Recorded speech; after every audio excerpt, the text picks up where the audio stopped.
Boa noite.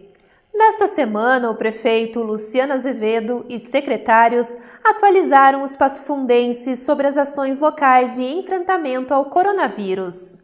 A coletiva de imprensa foi acompanhada pelo vice-presidente da Câmara, vereador Ronaldo Rosa. Acompanhe os principais tópicos.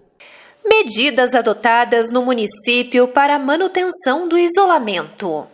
Algumas atividades econômicas que não produzem aglomeração foram autorizadas a funcionar devido às suas peculiaridades. E nós estamos seguindo aquilo que diz o Ministério da Saúde e o governo do estado no que diz respeito às proibições, né? Devemos ter na semana que vem uma nova avaliação entre segunda e quarta-feira, a partir daquilo que o governo do estado definir e que o Ministério da Saúde orientar. E o pedido é para que as pessoas permaneçam nas suas casas o maior tempo possível. Que só saia de casa aquele que realmente tem que sair, porque aí com a cidade mais vazia, com menos gente nas ruas, essa é a compreensão que nós temos que ter. Menos gente na rua significa menos possibilidade de contaminação. Então, se ao invés de nós termos 200 mil pessoas circulando pela cidade, nós tivermos 60 ou 70, é evidente que nós vamos ter menor possibilidade de contágio. Isso permite que os hospitais e que as estruturas de saúde ganhem tempo e se preparem devidamente para o combate ao vírus. Novo decreto autoriza a abertura de templos e igrejas. O governo federal determinou igrejas como atividade essencial. Então nós estamos sendo coerentes aqui com aquilo que a gente tem dito. Nós estamos seguindo as orientações do Ministério da Saúde, que tem muito mais informações que nós, obviamente, e do governo do estado. A partir do momento que as igrejas foram decretadas como atividade essencial pelo presidente da República, nós temos aqui que ter essa compreensão e, inclusive, essa iniciativa. Em função do feriado de Páscoa, que é um feriado muito peculiar, que as pessoas possam ir às igrejas no número máximo de 30 pessoas, igrejas, templos, sinagogas, no máximo 30 pessoas, sem a realização de cultos ou missas, ou seja, não haverão atividades para reunir pessoas, as pessoas estarão livres para ir às igrejas. No máximo 30 pessoas por vez, guardada a distância, resguardada a questão da higiene, as regras que vão estar no decreto, e a partir do domingo nós vamos reavaliar como isso vai funcionar. Para permitir que as pessoas façam ali o seu momento de reflexão nesse período tão importante que é o período da Páscoa, né, que é a data mais importante do calendário religioso. Então, em que pese não atende, né, a necessidade, o desejo das igrejas, né, que gostariam de poder voltar a funcionar normalmente, fazer as suas celebrações, mas pelo menos nesses dias é possível que a gente faça assim uma comunhão, né, já que é permitido até 30 pessoas, mesmo que sem celebrações. Vai ter lá o pastor, o padre, alguém que possa coordenar isso, para que as pessoas possam fazer o seu momento de reflexão e de oração, o que eu acho que é salutar nesse período, inclusive reforça, né, espiritualmente essa necessidade da nossa própria imunidade física e psicológica para combater esse momento. Possibilidades de retomada da economia. Nós temos um plano de retomada da economia que está pronto, aliás está pronto já há dias, mas nós temos sobre o plano um decreto do governo do estado que faz uma série de restrições. Então, enquanto este decreto estiver valendo, não há que se falar em retomada de atividades econômicas, pelo menos por enquanto. Se houver alguma novidade, nós vamos aí, eu vou repetir aqui, entre segunda e quarta-feira, anunciar. Nós estamos analisando isso todos os dias, né? Está sendo analisado dia a dia o número de casos, o número de notificações, o número de pessoas testadas, o número de pessoas hospitalizadas. Isso tudo está sendo levado em consideração para que nós possamos ou não fazer alguma alteração. Ao mesmo tempo, as intervenções que existem lá do governo do estado e do Ministério da Saúde, as decisões judiciais, os novos decretos, isso a todo momento estão nos fazendo avaliar e reavaliar. Vamos continuar fazendo isso, mas sem criar expectativa em ninguém antes da hora, porque a recomendação, eu vou repetir aqui, peço para que todos ajudem, é para que a população fique em casa, todos aqueles que puderem fazer, fiquem em casa, porque é isso que pode, nesse momento, proteger e preservar a vida das pessoas. Mudanças na forma de pagamento do IPTU e demais taxas. Bom, foi publicado um decreto, né, que permite que as duas próximas parcelas, dos meses de abril e maio, sejam pagas nos meses de novembro e dezembro, sem que isso implique que as pessoas precisem pagar duas prestações ao mesmo tempo. Então o IPTU, aqueles que fazem o pagamento de forma parcelada, ele termina ordinariamente no mês de outubro. Então aqueles que quiserem podem pagar a prestação do mês de abril e maio nos meses de novembro e dezembro, sem qualquer incidência de multas ou juros. Atendimento a pessoas em vulnerabilidade social. Na semana passada nós já entregamos 10 toneladas de alimentos. Tem tido muitas iniciativas da comunidade ajudando, colaborando. E a gente recomenda que estas iniciativas elas sejam sempre dirigidas aos canais oficiais. É a prefeitura que tem o controle daquelas pessoas mais pobres que estão cadastradas nos órgãos oficiais para fazer essa entrega com segurança. Caridade para tirar foto, anúncio disso ou daquilo não faz parte daquilo que nós acreditamos. Então vamos continuar ajudando as pessoas. A Prefeitura de Passo Fundo está disposta sempre, a Sencas está pronta lá através das equipes para receber doações, para encaminhar doações. Nós queremos fazer isso da maneira mais discreta possível para não expor as pessoas que estão recebendo essas doações. Critérios de testagem para a Covid-19.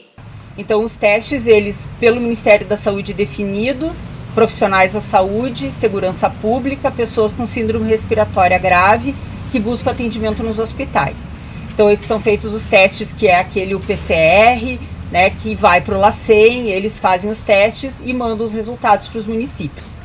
Existe uma ação, uma iniciativa do governo estadual, que é um projeto de pesquisa que visa fazer testagem da população no Rio Grande do Sul. Então, é um projeto de pesquisa coordenado pela Secretaria Estadual.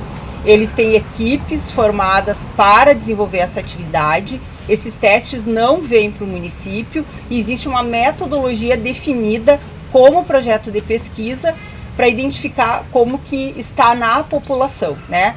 Que percentual da população já teve contato com o vírus. Então, isso é uma situação.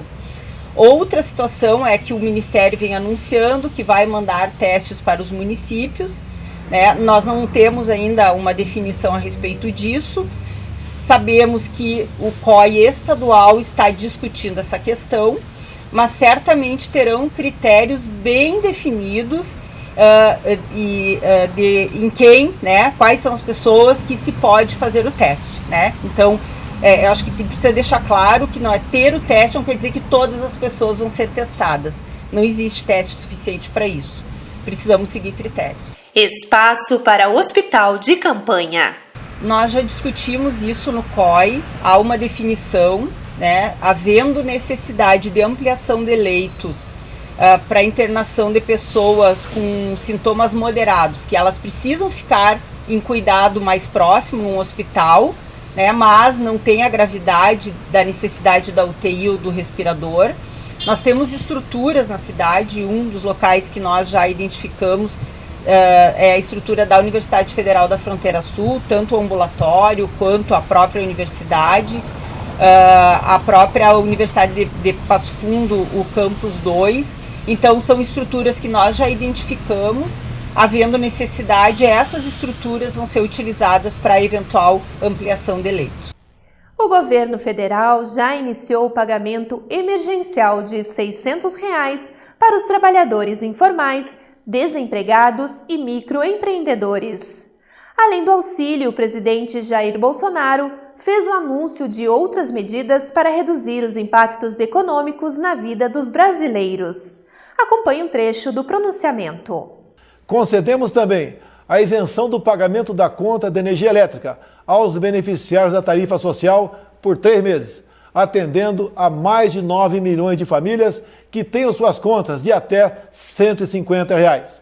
Disponibilizamos 60 bilhões via Caixa Econômica Federal para capital de giro destinados a micro, pequenas e médias empresas e a construção civil. Os beneficiários do Bolsa Família, que são quase 60 milhões de pessoas, também receberão um abono complementar do auxílio emergencial. Autorizamos ainda, para junho, um saque de até R$ 1.045 aos que têm conta vinculada ao FGTS. Repatriamos mais de 11 mil brasileiros que estavam no exterior, num esforço capitaneado pelo Itamaraty, Ministério da Defesa e Embratur. Tenho certeza de que a grande maioria dos brasileiros quer voltar a trabalhar. Esta sempre foi minha orientação a todos os ministros, observadas as normas do Ministério da Saúde. Quando deixar a presidência, pretendo passar ao meu sucessor um Brasil muito melhor do que aquele que encontrei em janeiro do ano passado. Sigamos João 8,32. E conhecereis a verdade, e a verdade vos libertará. Desejo a todos uma sexta-feira santa de reflexão e um feliz domingo de Páscoa. Deus abençoe o nosso Brasil.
A Comissão de Constituição e Justiça analisa o aspecto constitucional, legal e jurídico de todas as proposições que tramitam no Parlamento.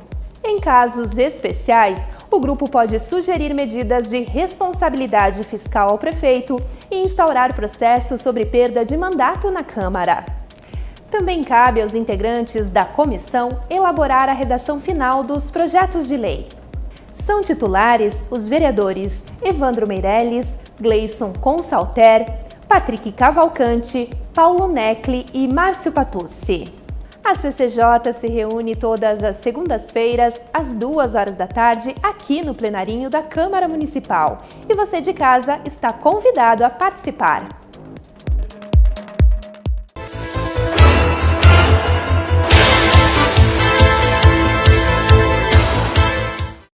Quem pode, atende ao apelo da Organização Mundial da Saúde e fica em casa. Mas por quanto tempo? Infelizmente, ainda não temos uma resposta. Por isso, pedimos à escritora Jana Lauksen uma crônica que destaca essa estranha rotina. Para um pouco, respira fundo. E juntos vamos refletir sobre o excesso de cobranças pessoais e profissionais. Hoje, 1/3 da população do planeta Terra está em isolamento. São mais de 2,3 bilhões de pessoas. Em um momento assim, é muito natural que surjam de todos os lugares e de todos os meios uma série de dicas e sugestões sobre como aproveitar a quarentena. Faça cursos online, aprenda um novo idioma, organize a casa, limpe as gavetas, faxine a garagem, medite, escreva um livro. Existem uma série de opções também para pais e mães que não sabem mais o que fazer para ocupar o tempo dos seus filhos, que agora estão em casa, longe da escola, longe dos amiguinhos e longe da sua rotina normal. Crie personagens, invente novas brincadeiras, envolva as crianças nas atividades de casa, passe uma lição, crie, faça e aconteça. Ocorre, porém, que a boa intenção embutida nessas dicas e sugestões muitas vezes pode acabar se transformando em mais pressão. E ao invés de aliviar o estresse e colaborar para o bem-estar de cada um, acabe fazendo exatamente o oposto e gerando ainda mais ansiedade e ainda mais angústia. Claro, nós temos a impressão de que está todo mundo em sua casa sendo muito eficiente e proativo, fazendo muitas atividades e seguindo rigorosamente uma agenda de compromissos e atividades muito produtivas, sendo muito disciplinados. E só eu que não estou conseguindo fazer nada. Essa é a impressão que a gente tem. Mas eu vou te contar uma coisa, isso não é verdade. Não é só você e não sou só eu que estamos um pouco paralisados na nossa rotina. Porque, meus amigos, nós não estamos em férias. Nós não estamos em um retiro espiritual avançado. Muito pelo contrário. Nós estamos vivendo uma pandemia global, uma crise de saúde planetária sem precedentes na história recente da humanidade. De modo que é muito normal estar se sentindo confuso. É muito normal estar se sentindo paralisado, travado. É muito normal estar com a cabeça bagunçada. É muito normal ter sentimentos e pensamentos contraditórios e conflitantes. É muito normal estar se sentindo perdido, triste, angustiado. É muito normal ter medo e ter raiva num momento como esse. Aliás, eu arrisco dizer que quem não está confuso e angustiado, muito provavelmente nem está entendendo o que está acontecendo. É claro que dicas e sugestões são bem-vindas e podem realmente nos ajudar a passar por esse momento difícil. Mas nós devemos ter muito cuidado para não transformar essas dicas e sugestões em regras e obrigações. Porque nós somos uma sociedade acostumada a viver sob pressão, ouvindo uma voz onipresente e onisciente que diz: produza, faça, crie, não pare nunca.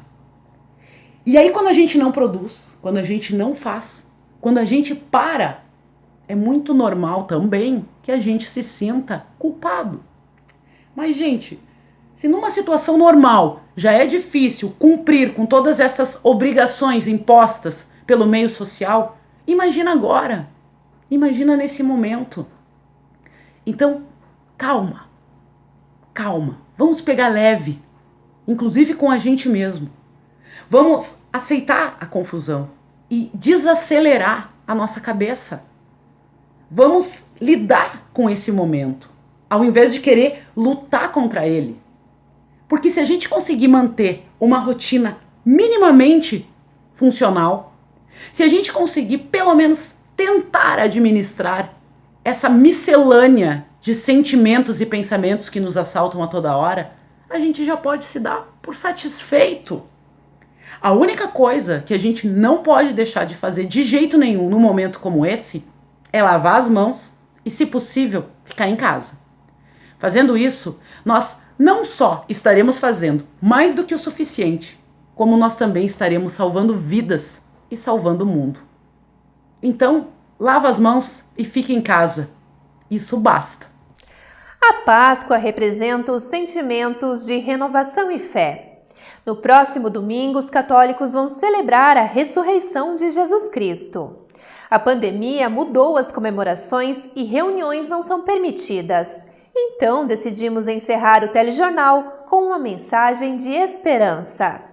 Com a palavra, o arcebispo Dom Rodolfo Luiz Weber. Em primeiro lugar, desejo uma boa noite e, já nesse espírito, uma santa e abençoada Páscoa.